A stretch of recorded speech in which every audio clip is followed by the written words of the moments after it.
waxaan rabaa inaan update yar idinka siiyo xaaladda coronavirus ee ay marayso wadanka. Tiradii ugu dambeysay ee xalay la shaaciyay waxay ahayd in cudurka lagu arkay laga baaray lana xaqiijiyay 286 ruux. ilaa hadda waxaa ka buskooday ilaa iyo 6 qofood. waxaa dhintay allaha u naxariistay 14 qof oo shalay kaliya ay geeriyootay 6 qof. ilaahay ha u naxariisto, ilaahay jannada ha ka waraabiyo. saad u jeedaan cudurkii bulshada dhexdeeda waa ku sii fidaya. waxaan mar walba codsanaynaa, aan ku celcelinaynaa, aan bulshadeena weyn u sheegaynaa in taxadarka kor loo qaado. waxaa soo galaya bishii Ramadaan, ilaahay hadduu yiraaho way naga xigto maalin kaliya inaan marka ugu horeyso horta alla ka cabsiga iyo ducada aan badino, ilaahayna garab galo, ilaahay aan barino, ilaahay aan u dhawaano. marka xigta mar walba lagu taxadaro in sidii la isaga xakameyn la isaga ilaalin lahaa cudurka aan ka wada shaqeyno.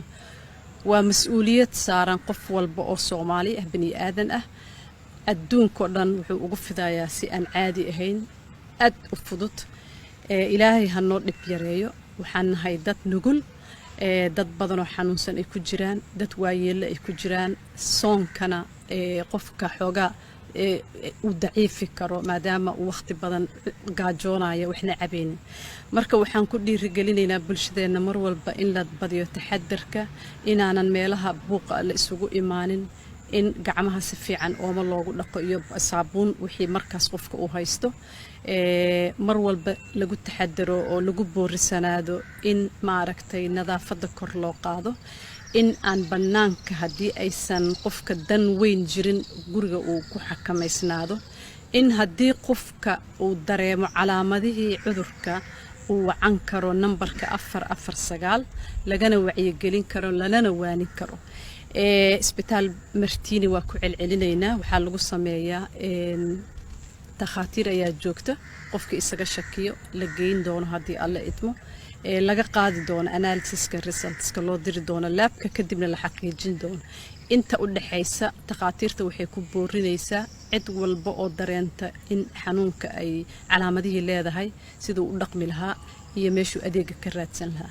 waxaan ka codsanaynaa isbitaalada wadanka guud ahaan inay u sahlaan qofkii taga inay yacni baaraan. waxaan annaga isku dayaynaa dawlad ahaan, wasaaradda caafimaad ahaan, wax allaala wixii qalab oo aan hayno oo dharka la xirto marka qofka noocaas oo kale looga shakiyo la daaweynayo, PPE la leeyahay, iyo wixii maskara ah, wixii gloves ah oo annaga aan hayno isbitaalada waaweyn inaan wax ka siino si iyaga naftirkooda aan u badbaadino. sababtoo ah waa waajibna wada saaran qofka jiran in aan siino adeegii caafimaad uu soo dalbaday. qofka haddii looga shakiyana la soo waca meelaha nambarada la dhigay, looga faa'iideeyo, qofkina markaas uu helo adeegii khaaska ah loogu talagalay ee ka hortagga cudurka.